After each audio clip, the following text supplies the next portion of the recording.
Hi, my name's Kathy Millett, and this time on Starting Scenery 5-minute videos, it's the earth or ground layer.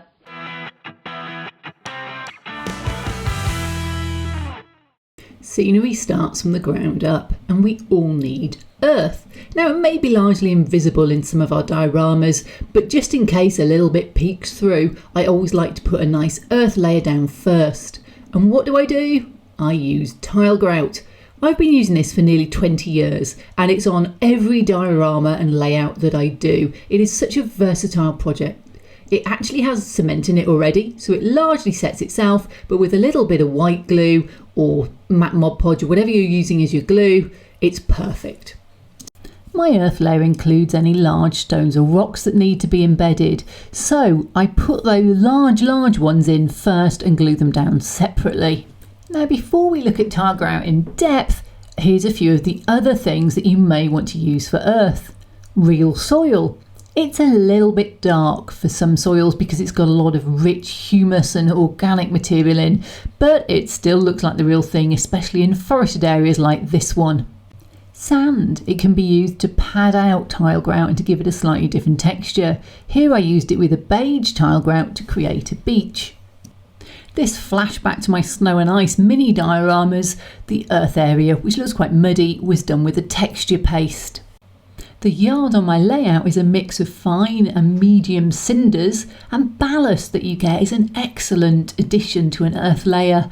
It's also got black grout, grey grout and some real wood ash on there. Other ideas for adding stone or gravel: chinchilla dust as well as ballast. Chinchilla dust will need painting though because it's quite pale in colour.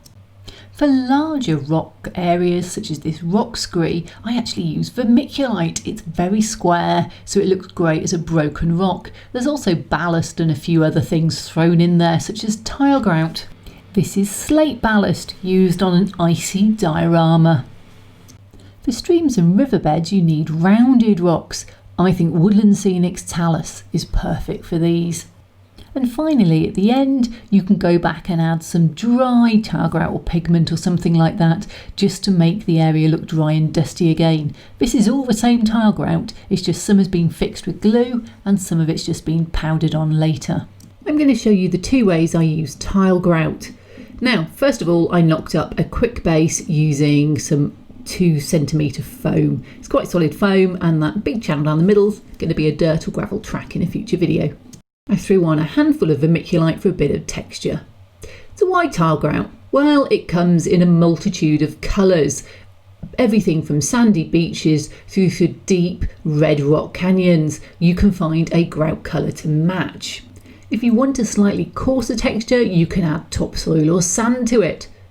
And finally, it's really easy to apply. I'm using a precision snow and ice sieve here, but I used a tea strainer when I started, or you can do the Luke Towan method and use a paint spray cap and put tights over the end. I just find this quicker to fill up. Gluing is equally as easy. First of all, spray with some wet water. That's isopropyl alcohol and water, about a third 99% isopropyl alcohol, 2/3 water, and that soaks it thoroughly so the glue will flow. Then spray with a dilute mix of matte Mod Podge or white glue. I find I need about 1/6 of them to 5/6 water. Anything more than that and it tends to clog my spray bottle. And top tip, make sure to always spray water through your spray bottle afterwards, otherwise you'll clog it forever. Finally, and only because I've thrown on these large lumps of vermiculite, I went over with a dropper bottle of some more dilute matte Mod Podge to make sure they were well and truly soaked. This one can be a bit thicker because it's in a dropper bottle. I finish up with another light dusting of grout and another couple of sprays. 2 thin coats work better than 1 thick coat with grout.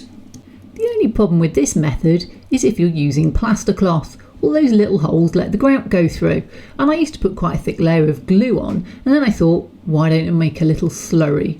So my second method is 1 cup water, 1 cup white glue, 2 to 4 cups Tile Grout.